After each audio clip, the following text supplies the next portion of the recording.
And keep that going for our final storyteller, Robin Gelfenbien.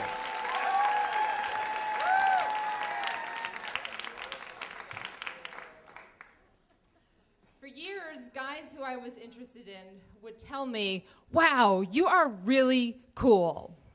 And after I heard that statement far too many times from far too many guys, I quickly realized that, wow, you are really cool is code for we are never going to sleep together.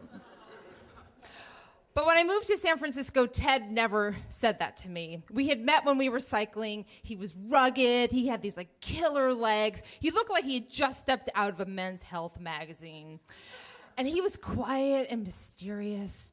And we had gone on a couple of dates, and we had been on a few bike rides. And it had been a few weeks, and I hadn't heard from him. And I really liked him, but I just wasn't sure where I stood with him. So when this other guy, Rick, asked me to go on a bike ride with him, I jumped at the chance. Because Rick was like cute and super friendly, and he looked like he had jumped out of like a J. Crew catalog. They were totally different. And I was like, let's go on this 45-mile ride that I know of that's called Paradise Loop. I'm like, super romantic. So we meet on a Saturday morning, and he instantly tells me that he has not slept the night before. And I was like, no problem, we'll take our time, whatever you need. And then he also tells me that he's never ridden more than 20 miles. And I'm like, what's another 25? So we head off, and we're riding across Golden Gate Bridge into Sausalito, chatting, flirting, like everything's going great. And about like halfway through, we stop in this area called Tiburon. We have a picnic, and it's getting to be a little bit more romantic. And I was like, oh my God, Paradise Loop is totally living up to its name. This is awesome. So we make our way back, and we're like 10 miles or so from the bridge, and we pass by this very popular bike shop. And alongside me, I see Ted. And I start to freak out. And I was like, oh, shoot, I don't want to mess up my chances with Rick, but I also want to know, like, where have you been, Ted? Like, what's going on? But I don't say a word. And inevitably, like, I introduce them, you know? And I'm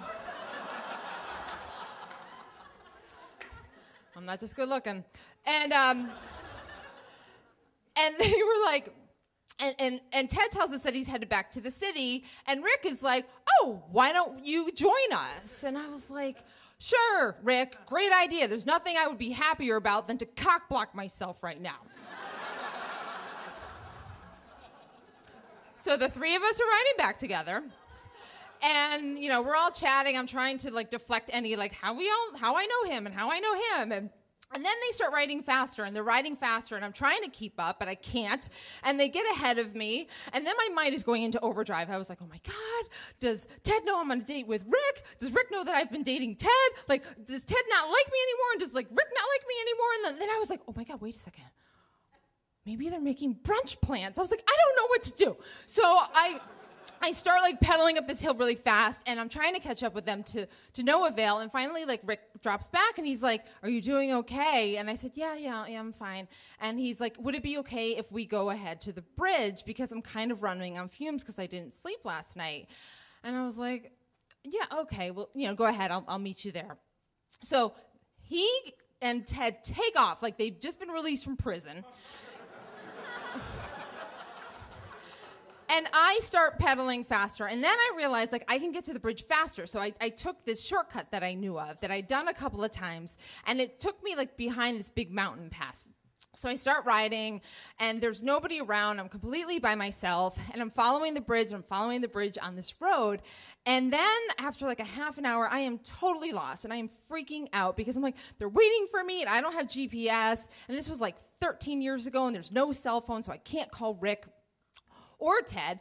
And so I'm riding and pedaling faster, but I'm completely lost. And I finally see this truck.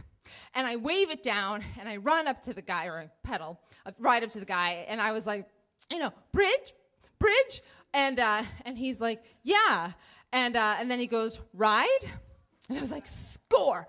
So he had this huge flatbed. So he and this guy are in the front. There's this huge flatbed, and I am like sweating, and I'm freaking out. And so like I run to the back, I throw my bike onto this flatbed, and then I hoist myself up. And just as I do this, I notice what they're carrying. They had 8 porta potties strapped to the back of this flatbed. And I was like, Gelfenbien, let's go. So I have one hand gripping my bike, and my other hand is bracing the side of the flatbed. And I'm holding my breath, and my eyes are just fixated on these 8 porta potties. And we start to go up, and it's like a 55-degree hill. And I was like, okay, you can do this.